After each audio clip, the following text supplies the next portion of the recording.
അച്ഛാ എന്താ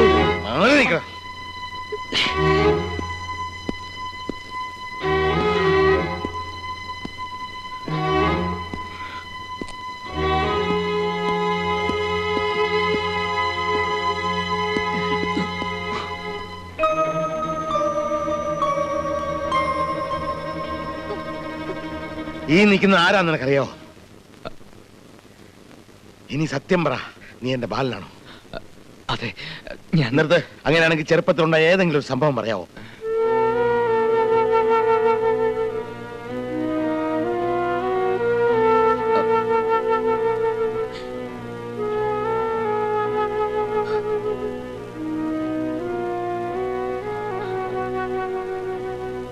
കഴിയുന്നില്ലല്ലേ? കഴിയില്ല. വേണ്ട വേണ്ട, നീ കള്ളനാ. ഇതാ എന്റെ മോൻ, എന്നെ കാണാൻ വന്നിരിക്കുന്നു. അശ്വതി, ഇവൻ നിന്റെ ബാലനല്ല.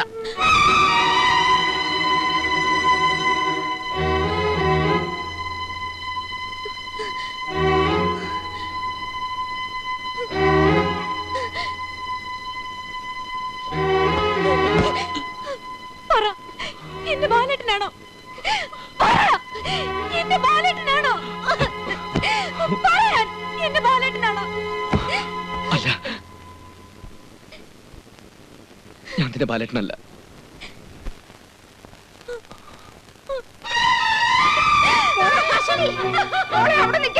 അശ്വതി, നീ എങ്ങനെ പോണേ മോളെ? മോളെ അശ്വതി, മോളെ അശ്വതി,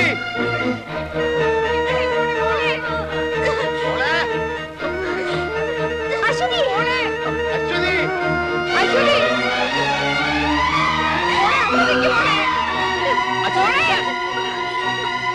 മോളെ അശ്വതി, അവിടെ നിൽക്കണ്ട. അശ്വതി.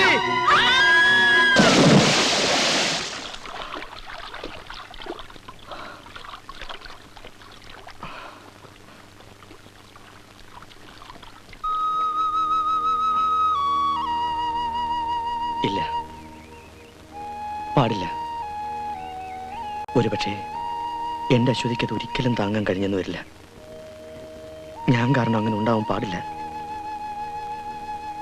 അവൻ ആരാണെന്ന് അറിയുന്നതുവരെ ഈ സത്യം എന്നെ തന്നെ ഒതുങ്ങി നിൽക്കട്ടെ. എന്റെ ദൈവമേ, പുഴയെ വെള്ളം കാണണേ.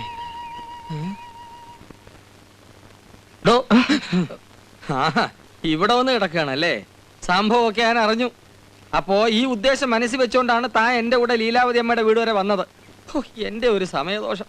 വല്ലതും ചില്ലറ കിട്ടുന്ന വീടായിരുന്നു. താൻ കാരണം അത് ഇല്ലാണ്ടായി. അവർ പറഞ്ഞ എന്താണെന്നറിയോ? ഞാനൊരു വീടനെയും പൊക്കിക്കൊണ്ട് അങ്ങോട്ട് ചെന്നതെന്ന്. താനിപ്പോ സത്യം പറയണം. എന്താ നിന്റെ പേര്? ബാബു. എവിടെ നിന്ന് വരുന്നു? കുറച്ച് ദൂരെന്നാ. സത്യം പറ, താൻ മോഷ്ടാവോ കൊലയാളിയോ അതോ സ്മഗ്ലറോ? ഇവിടെ ആര് തിരക്കി വന്നു? ഞാനൊരു പ്രഭാവതിയമ്മയെ തിരക്കി വന്നതാ.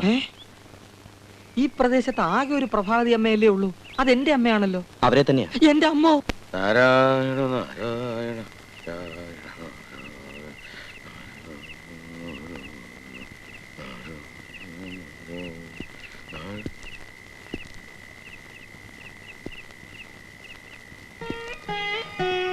ആരാ?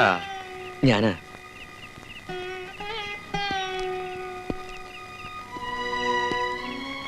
എന്താ ഈ നേരത്ത്? ക്ഷമിക്കണം, എനിക്കൊരു തെറ്റുപറ്റി. ആ പെൺകുട്ടിയെ ചെന്ന് കണ്ട് മാപ്പ് പറയണമെന്നുണ്ട്. പക്ഷേ ഈ സമയത്ത് അവിടെ ചെല്ലുന്നത് ഭംഗിയല്ലല്ലോ. ഒന്ന് കുമ്പസാരിക്കാഞ്ഞിട്ട് ഉറക്കം വരുന്നില്ലല്ലേ? സാരമില്ല, പൊയ്ക്കോ. അച്ഛാ.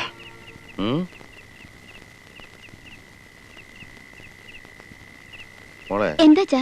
മോൾ എന്നെ വിളിച്ചായിരുന്നു? ഇല്ല. എന്നാ എനിക്ക് തോന്നിയായിരിക്കും.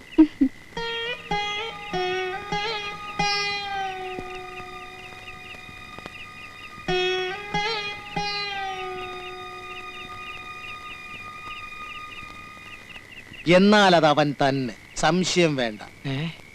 യവൻ ആ വന്നവൻ ഈ അച്ചൂന്റെ അമ്മയുടെ ആദ്യത്തെ കെട്ടിയവനിലുണ്ടായ മകനാ. അപ്പൊ നിന്റെ അമ്മയെ കെട്ടിയപ്പോ ഒരു കുട്ടിയോടെ ഉണ്ടായിരുന്നു പറ. അനാവശ്യം പറയരുത്. അമ്മ വീട്ടിൽ വന്നതിന്റെ 4-ാം മാസം തന്നെ പ്രസവിച്ചു. പാവം, എന്റെ അച്ഛൻ പോലും അപ്പോഴാണ് അറിയുന്നത്. അച്ഛന്റെ വീട്ടിൽ പുറം പണിക്ക് നിർത്തിയിരിക്കുകയായിരുന്നു അമ്മയെ. അവർ തമ്മിൽ അടുത്തു കല്യാണം കഴിച്ചു. ആകെ കൂടി അച്ഛന് ശ്രീധനം കിട്ടിയത് ആ വീർത്ത വയറ് മാത്രം. അപ്പൊ ആ വീർത്ത വയറാണ് ഇപ്പൊ ഈ വന്നവൻ. അതെ, അതല്ലേ അവൻ എന്റെ അമ്മയെ കാണാൻ വന്നത്. അച്ചുവേ, ഓ, ഇനി നിന്റെ സ്വത്ത് രണ്ടായി പങ്കുവെക്കേണ്ടി വരുമല്ലോ. എന്തിന് രണ്ടായിട്ട് പങ്കുവയ്ക്കണം? പങ്കുവയ്ക്കാൻ വേണ്ടി വരട്ടെ. അച്ഛന്റെ തനി സ്വഭാവം നിങ്ങൾക്കാർക്കും അറിഞ്ഞൂടാ. വാശിയുള്ള തന്തയ്ക്ക് എനിക്ക് പേരാണ് ഞാൻ. വരട്ടെ, സ്വത്ത് പങ്കുവെക്കാൻ വരട്ടെ. ഇനി ഇതുപോലെ എത്ര എണ്ണം വരുമെന്ന് ആർക്കറിയാം. അതുകൊണ്ട് തല എട്ടിയിട്ട് മതി. തല എണ്ണലല്ല, തല കൊയ്യലായിരിക്കും ഇവിടെ നടക്കുന്നത്. വേണ്ട, ഇപ്പൊ തന്നെ ഞാൻ പോയി കൊയ്യാം. പുകഞ്ഞ കൊള്ളി പുറത്ത്. അടങ്ങച്ചു. ഞാൻ അടങ്ങില്ല. പത്തി ഉയർത്തി പോയി ഇനി കൊത്താതെ താഴില്ല. എന്നെ വീട്.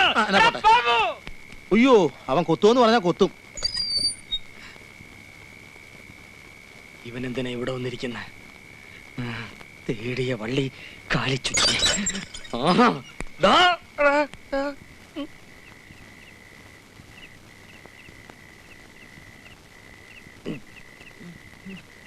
എന്തിനാ ഇവിടെ വന്നിരിക്കണേ? വീട് മാറിപ്പോയിരിക്കും. ഇതെന്റെ വീടാ. അതറിഞ്ഞുകൊണ്ട് തന്നെ എവിടെ ഇരിക്കുന്നത്. അത് ശരി. അപ്പൊ എല്ലാം ഉദ്ദേശിച്ച് ഉറപ്പിച്ചുകൊണ്ട് തന്നെയാണ് വന്നിരിക്കുന്നത്, അതെ, എനിക്ക് ചില ഉദ്ദേശങ്ങളൊക്കെ ഉണ്ട്. അത് സാധിക്കുന്നവരെ ഞാൻ ഇവിടെ തന്നെ കാണും. ഇവിടെ തന്നെ കാണും. വാതിൽ വർക്ക്, എനിക്കൊന്ന് ഉറങ്ങണം. ഉറങ്ങാനോ? ആ, വാതിൽ വർക്ക്. തല മണ്ണ് തിന്നും. എന്നെ ഒന്നാം പ്രതി ആക്കരുത്. മണ്ണൊക്കെ നമുക്ക് പിന്നെ തിന്നാം. വാതിൽ തുറക്കുന്നോ അതോ ഞാൻ ചവിട്ടി പൊളിക്കണം? വാതിലേ തുറക്കാം. ഞാൻ തുറക്കാൻ പോവുമായിരുന്നു. തുറന്നു. ഞാനൊന്ന് ഉറങ്ങട്ടെ. Good night. ഇന്നെ ഉറക്കാവട പട്ടി. Bag thank you. Good night. ഇനി ഉറക്കാവട. ഞാനിത് ആരോട് പറയും?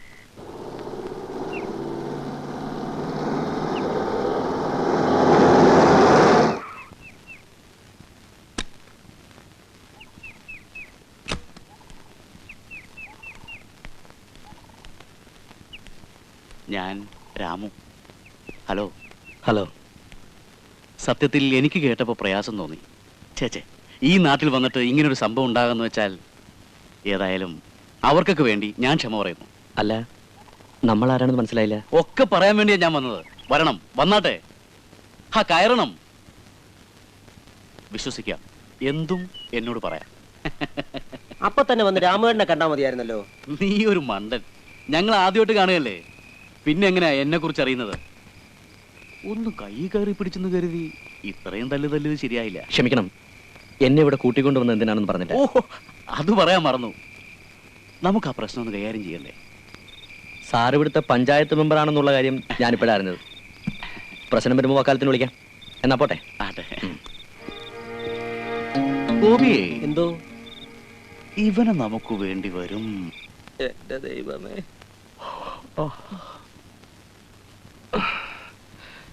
അച്ഛൻ കാപ്പിയൊന്നുമില്ലേ? കാപ്പി? ഞാനിവിടെ വല്ലവന്റെയും കാല് താങ്ങിയാ ജീവിക്കുന്നത്. അതിൻ്റെ ഇടയ്ക്ക് വേറൊരുത്തരും കാപ്പി വേണമെന്ന്. ക്യാപ്പി? ഞാൻ നിനക്ക് തങ്കോസ്മം കലക്കി തരാം. എന്നെ കൂടെ ഒന്നും പറയിപ്പിക്കരുത്. ഇനി ഒരു നിമിഷം ഇവിടെ താമസിക്കരുത്. ഇറങ്ങിപ്പോക്കോ. പോ. എന്താ ഇത്? പണം. പണം ഞാൻ കൈ കൊണ്ട് വിടൂല, പോക്കറ്റിലോട്ടിട്ട്. അപ്പൊ എന്താ വേണ്ട? ചായ വേണോ, കാപ്പി വേണോ, ബൂസ്റ്റ് വേണോ?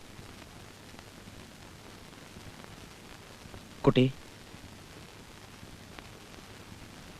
പേടിക്കണ്ട. അന്നത്തെ പോലൊന്നും ഉണ്ടാവില്ല.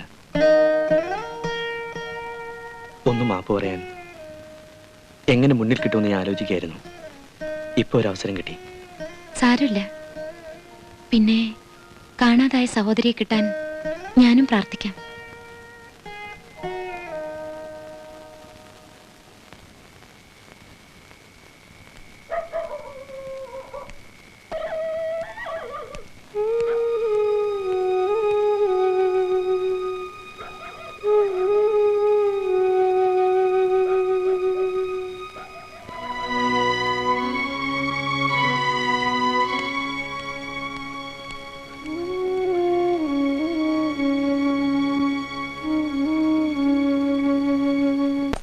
അതെ, ഇവിടെ വെക്ക്.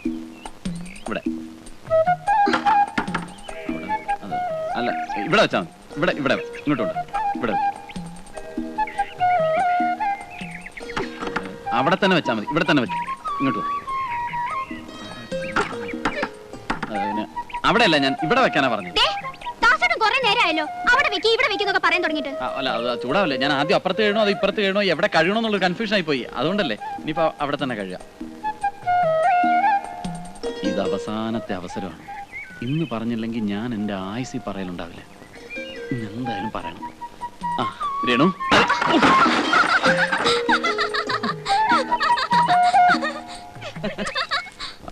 ദേ മുടക്കി.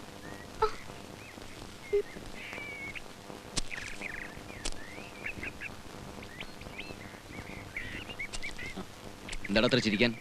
അല്ല, ഈ രേണുവിന്റെ ഓരോ കൂട്ടുകാരികൾക്ക് പറ്റുന്ന ഒരു അബദ്ധം. അതോ നിനക്ക് പറ്റിയ അബദ്ധോ? അല്ല, എന്താണ് നീ അവളോട് നീ പറഞ്ഞത്? എന്താ ബല, നീ എന്തായി കാണിക്കുന്നത്? പലട്ടാ, ദാസേട്ടനെ ഒന്നും ചെയ്യരുത്. എനിക്ക് ദാസേട്ടനെ ഇഷ്ടമാണ്. ദാ, എന്താ ഇവിടെ? അച്ഛാ അവള് പറയുന്നില്ലേ ഇവക്ക് ഇവന് ഇഷ്ടമെന്ന്?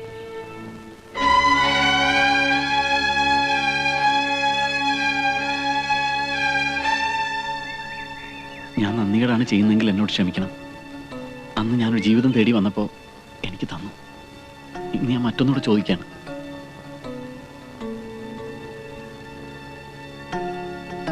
രേണുവിനെ എനിക്ക് തന്നോടെ? ഇല്ലെങ്കിലോ? ഞാൻ കൊണ്ടുപോകും.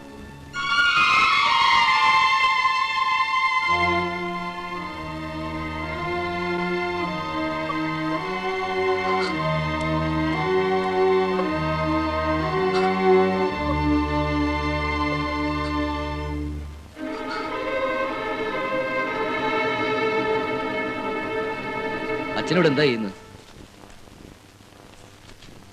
പണം തികയോന്ന് നോക്കിയതാ. മോടെ കല്യാണം നടത്തണ്ടേ? ഞാൻ ആഗ്രഹിച്ചതേ എന്റെ മോള് ചെയ്തോളൂ.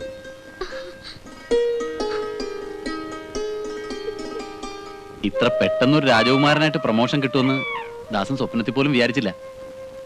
ഒക്കെ എന്റെ ഭാഗ്യം. എന്റെ മോൻ ഭാഗ്യമുള്ളവനാണെന്ന് അമ്മ എപ്പോഴും പറയുമായിരുന്നു. അങ്ങനെ ഒരു അമ്മയുള്ള കാര്യം ഇപ്പോഴെങ്കിലും എന്നോട് പറഞ്ഞല്ലോ, സന്തോഷായി. അച്ഛൻ്റെയും അമ്മയുടെയും തണലിൽ വളരാൻ കൊതിക്കുന്ന പ്രായത്തിലെ നഷ്ടപ്പെട്ട അവരെക്കുറിച്ച് ഞാൻ മനഃപൂർവ്വം ഒന്നും പറയാതിരുന്നതാണ്. പേരുകേട്ട കഥകളി നടനാണ് കത്തിവേഷൻ ശിവരാമൻ നായർ. കഥകളി ഭരതനാട്യത്തെ സ്നേഹിച്ചു, മിന്നുകെട്ടി.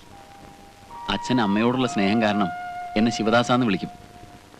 അമ്മ അച്ഛനോടുള്ള സ്നേഹം കാരണം എന്നെ വെറും ദാസാന്ന് വിളിക്കും. ഇനിയിപ്പോ രേണുവിന് എന്നോട് സ്നേഹം തോന്നുന്ന സ്ഥിതിക്ക് എന്നെ എന്ത് വേണമെങ്കിലും വിളിക്കാം. ഞാൻ സ്നേഹമുള്ള എരുമക്കാരെന്ന് വിളിക്കട്ടെ? വിളിച്ചോളൂ, വിരോധമില്ല. അവസാനം സ്നേഹം കൂടിക്കൂടി അത് വെറും എരുമയെന്ന് മാത്രം ആവരുത്.